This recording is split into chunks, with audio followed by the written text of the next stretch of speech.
Kalau kat darat musola, kalau dekat laut apa? Dekat kain.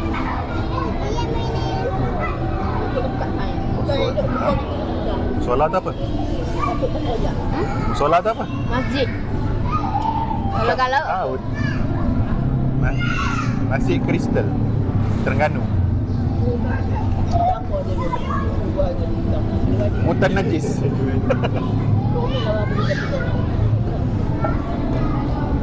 Apa masjid kat tengah laut?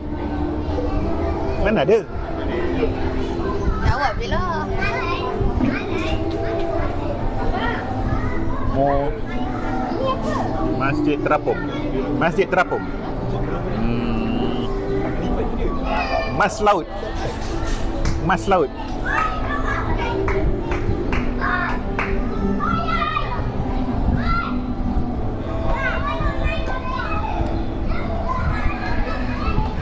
Masjid Bud. Cepatlah. Tahu. Jawapannya mustahil lah. Anda cakap mana ada masjid kat tengah laut?